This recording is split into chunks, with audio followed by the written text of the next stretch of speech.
Welcome once again, guys. PR conservative. A lot going on today.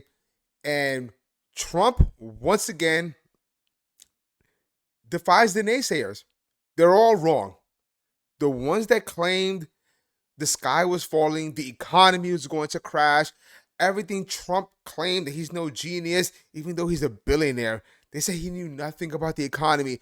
It looks like it all works. Guys, we will talk about the Ghislaine Maxwell. I'll give you my point of view on that. Also, I think there's a settlement going on with Paramount Pictures and a few other things. But the main thing, Trump just pulled off three historic trade deals today for this country. And I'm just ecstatic. Not just that Trump was able to pull this off, because I have faith in the president. He did great the first time around, even though he was hamstrung as soon as he walked to that office. But he did a lot, though he was restrained. Now there's no shackles on him. He has a great team around him, and everything is paying off.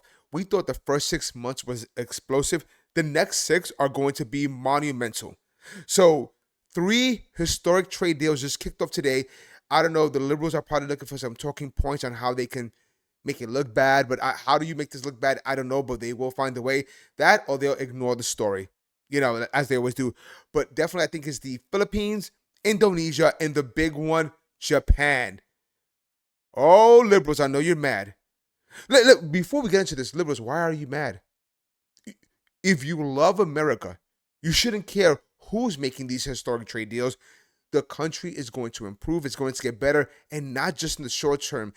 This is going to help America way past Donald Trump, unless we got a terrible president following him that just reverses everything. But this man is changing everything. So let me break down. I'm going to summarize what I saw online, and I'm going to read it to you because it's a lot. And this is the quick summary. So the Indonesia trade deals, by the way, he defied everyone. All the experts are saying that he can't do this, whatever. Guys, Trump was able to remove about 99% of all trade barriers that we had with Indonesia. 99%.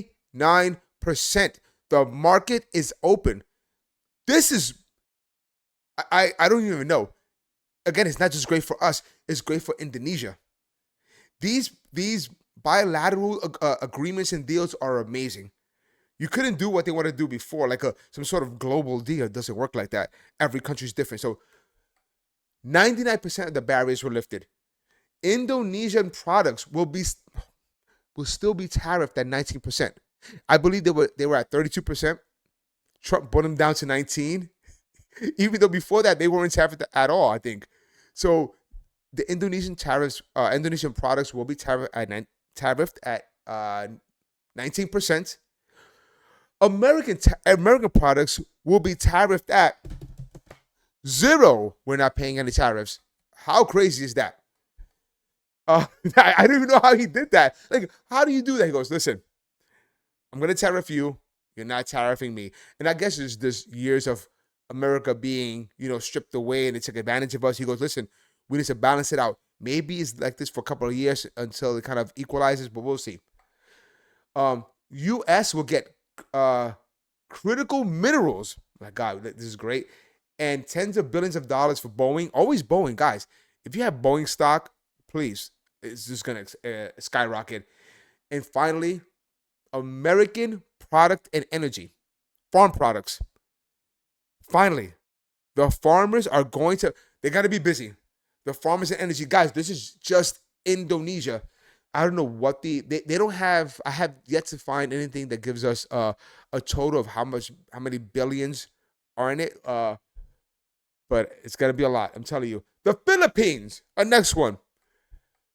Again, how did he do this? 0% tariffs on U.S. goods imported into the Philippines. Like, Trump, how'd you do this? So, same just like Indonesia. We're not being tariffed. We bring our product into Indonesia, not being tariffed. Bring our product into the Philippines, not being tariffed. The Philippines will be tariffed 19% as well. How did you do this? My God. And the Philippines will finally open their market to U.S. goods. Boy, yo, you know what this is, right? Before I go into Japan, Trump is isolating China. He is isolating guys.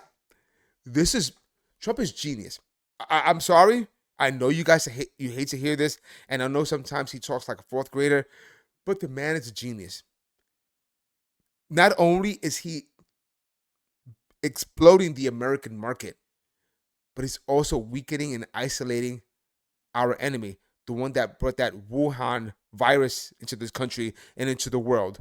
So, woo-hoo-hoo. And finally, the big one. And I'll play the video of Trump commenting right after this.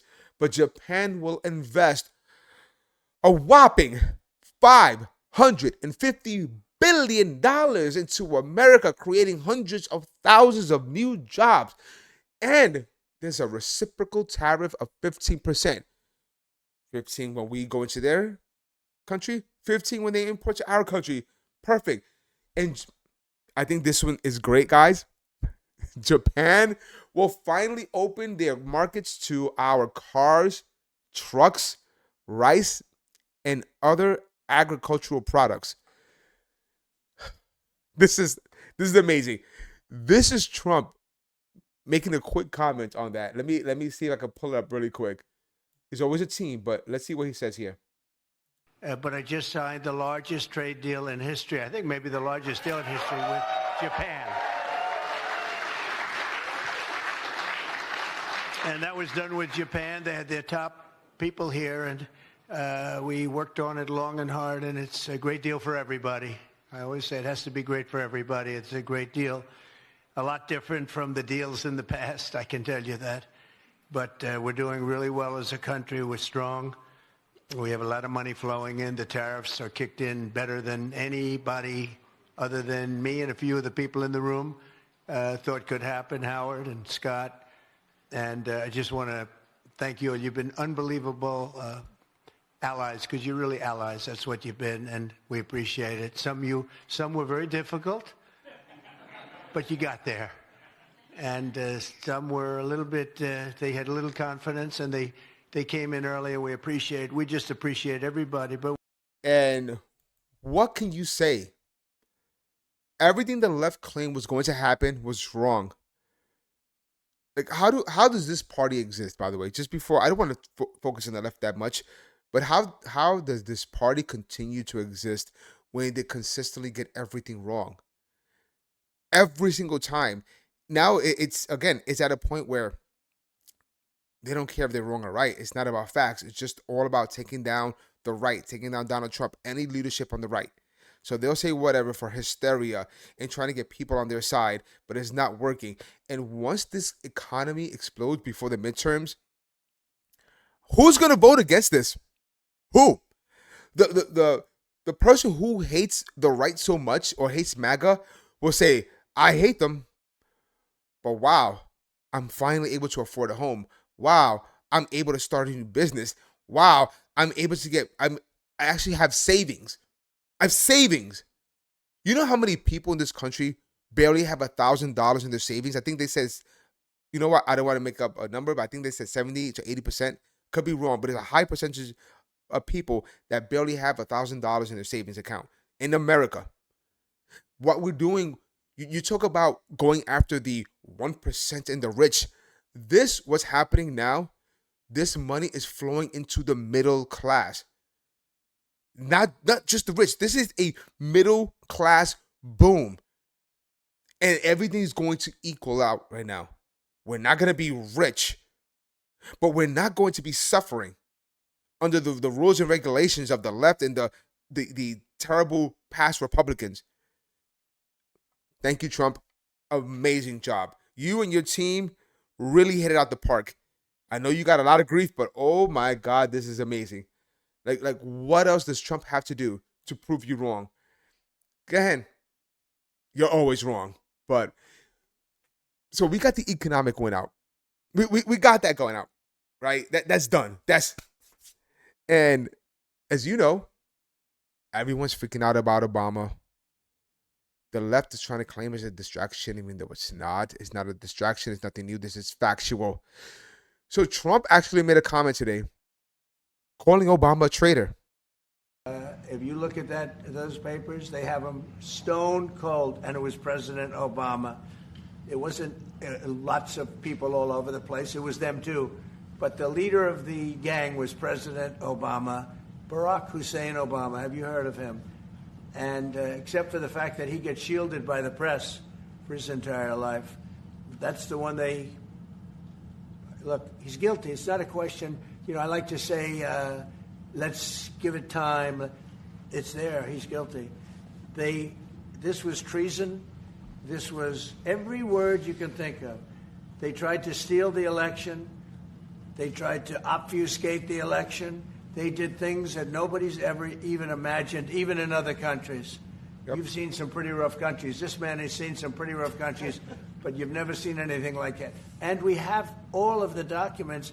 And from what Tulsi told me, she's got thousands of additional documents coming. So President Obama, it was his concept, his idea, but he also got it from crooked Hillary Clinton. Crooked is a $3 bill.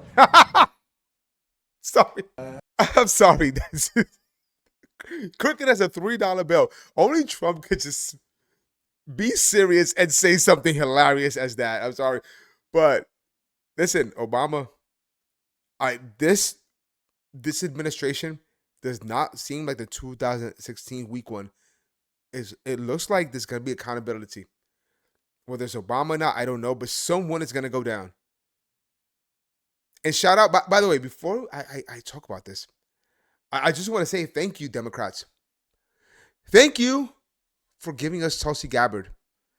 Thank you for becoming so radical that you gave us one of your strongest assets. Think about how crazy the Democrat Party is. You claim Trump is a dictator. Trump is a tyrant. Trump is a king. Your party is so crazy that Democrats like RFK Jr., Tulsi Gabbard, freaking all these leftists said, yeah, my party's so crazy, I'm going to go with the dictator. That's how bad your party is. That people would rather hang out with the dictator than your psycho party. You're far left, you too radical. And thank you once again. Tulsi Gabbard is a rock star. Love her. She's doing an amazing job. And in 6 months, she was able to pull all this out. Makes me wonder, what did the Obama administration do when they had all this? I mean, sorry, the Biden administration. They had it. They didn't look at it. Bill Barr, the first time around, looked at it, didn't do anything. We have real leadership now. Real accountability. In the past, I would say, let's not do this to presidents. Let's not, drag them through the mud. Let's not put them in prison. But you guys set the standard. You gave my boy a mugshot. You try to arrest him on made-up charges. Now it's time that we put you in prison for real crimes, unlike the one you did with Trump. I'm loving it. So that happened, right? And I just want to just follow back because Obama responded. Yes. Well, not Obama himself. The Obama office responded, right? So this is NBC News. They published what the office of Obama, President Obama said. So let's see. I'm going to go right down to the actual statement. So out of respect for the office of the presidency, our office does not normally dignify the constant nonsense and misinformation flowing out of this White House with a response. The Obama spokesperson, Patrick Rodenbush, said, but these claims are outrageous enough to merit one. These bizarre allegations are ridiculous and a weak attempt at distraction. There's a link here. So let's see what it is. This is the media. Let's see what the weak attempt is. Let's see what it links to. Oh, Epstein. So is NBC News playing propaganda here? Why would NBC News link to an Epstein article? One, I need to find out if when they said distraction, whether that was a link from the original source. I did not find the original source yet. I should have done that prior to this. So I don't know if it was the original source. The spokesperson that put it out, that said it was a distraction and then claimed that it was Epstein. I don't know. But as I know, as of right now, NBC, I don't know how they put it together and they said this is a distraction and this is why. So the left, the freaking Mockingbird media is trying to distract you and saying, look over there. Don't look at the Obama crimes. It's Epstein. It's Epstein. Now it's Epstein. But okay, Tulsi was able to respond to that one. Give me your response to what we heard from former President Obama there. He's saying that none of this makes any sense, that this is a distraction. What do you say to that? It's the art of deflection coming from former President Obama, as well as his friends who are still in Congress today, and Senator Warner and Congressman Jim Himes, really all basically saying that exact same statement, which doesn't actually address the issue that was revealed in great detail in the over 100 documents that we released last week, in the documents that we will be releasing later this week, that point to the undeniable fact that you laid out in your introduction to this segment, is that the intelligence community had one assessment, that Russia did not have the intent or capability to try to impact the outcome of the U.S. election leading up to Election Day. The same assessment was made after Donald Trump was elected by the American people as president in 2016, defeating Hillary Clinton. And it wasn't until after that pulled President's Daily Brief document that you referenced that the Principals Committee was called in the National Security Council, and President Obama then directed Obama's ODNI, DNI James Clapper, to lead the effort to create this new intelligence community assessment that detailed not if, but how Moscow attempted to influence the outcome of the U.S. election. So this is the thing that I think people should pay attention to, is neither the message from President Obama's office, neither the statements coming from Democrats in Congress today and their friends in the propaganda media. None of them are addressing this fact that there was a shift, a 180-degree shift from the intelligence community's assessment leading up to the election to the one that President Obama directed be produced after Donald Trump won the election, that completely contradicted those assessments that had come previously. The second thing I want to address that's very important, Laura, is that you in the clip that you played, you saw John Brennan, James Clapper, James Comey stated with high confidence this January intelligence community assessment that they drafted at the direction of President Obama. The fact is that they used already discredited information like the Steele dossier. They knew it was discredited at that time, yet they used it as a source for this document that they claim to have high confidence in. They used intelligence that some of these intelligence community professionals rejected previously because of the lack of credibility and the lack of the ability to vet with any kind of confidence whether or not that information or intelligence was accurate and could be used for an assessment. There's a long laundry list of facts and intelligence reporting that directly contradict the statement coming from President Obama's office and those who are trying to deflect away from what actually happened, which was after Donald Trump was elected, led by President Obama, there was an effort to create a document that would serve as a foundation for what would be a years-long coup against President Trump, therefore trying to subvert the will of the American people who sent him to the White House in 2016. This is getting big. Tulsi is really breaking it down, guys. This is what we want. This is what we need. Listen, I'll take this over the Knicks winning a championship. I know that's sacrilege. I should not say that to my Knicks fans. We've never seen the title. But if I had to choose the Knicks winning their first ever championship or actual accountability in the government, I'm going to have to go with accountability. I'm going to have to go with seeing some of the deep state being gutted, destroyed, pulled apart. Listen, once you put these people in cuffs, it'll teach them in the future never to do it again, because there are consequences to your actions. And that's all we want to see. That's all we want to see. And as the people, as the left is freaking out over this, now we have the Ghislaine Maxwell. Good Lord, guys, there is so much going on. I don't know why this is still, it's odd. This should have been out of the stories because the news was shifting. No one was talking about this. Just a few people here and there, but the Trump administration kept talking about it and talking about it, almost to the point like they want to talk about it. Listen, I don't believe in the 4D, 5D chess. I don't believe in it. But what I will say is that Democrats, be careful what you're asking for. Be careful what you ask for. As you know, Tulsi Gabbard, what's her name? Oh my God. Pam Bondi reposted Todd Blanche's tweet. President Trump told us to release all credible evidence if Ghislaine Maxwell has information about anyone who has committed crimes against the victims. The FBI and the DOJ will hear what she has to say. They are going to visit Ghislaine Maxwell. That's right there. Oh, that's big. Therefore, at the direction of Attorney General Bondi, I have communicated with counsel for Ms. Maxwell to determine whether she would be willing to speak with prosecutors from the department.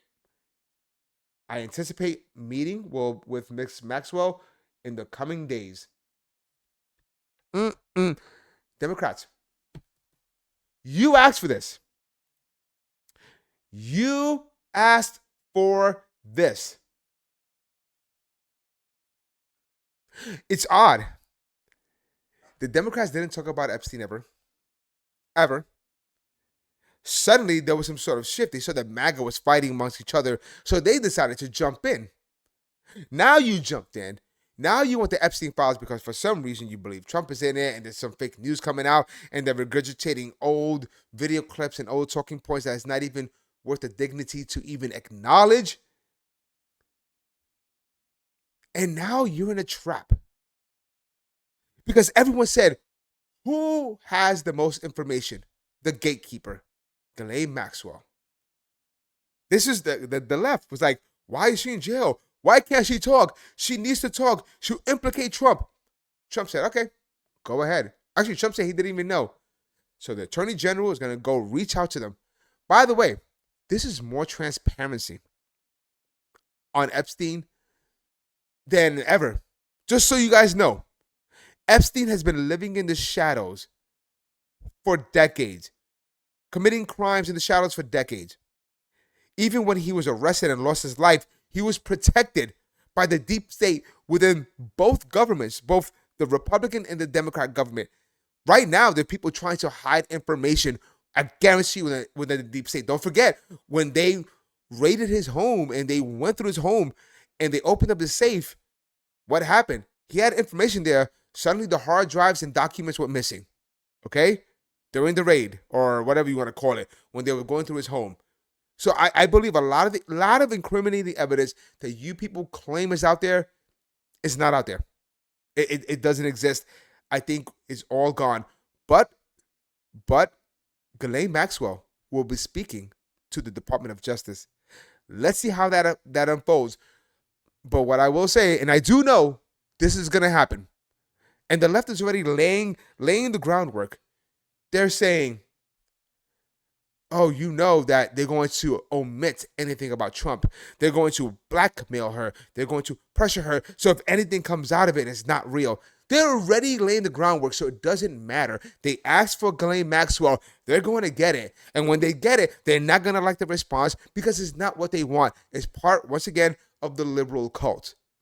But there's one person I know that is petrified. Oh, yeah. Bill Clinton. Listen, you guys wanted this. You guys lost. And the final thing I want to talk about really quick, Trump continues to win. He got his settlement with Paramount for the fake news that they did. So he's going to get $16 million, and then Paramount CBS will grant him $20 million of free airtime. Free airtime.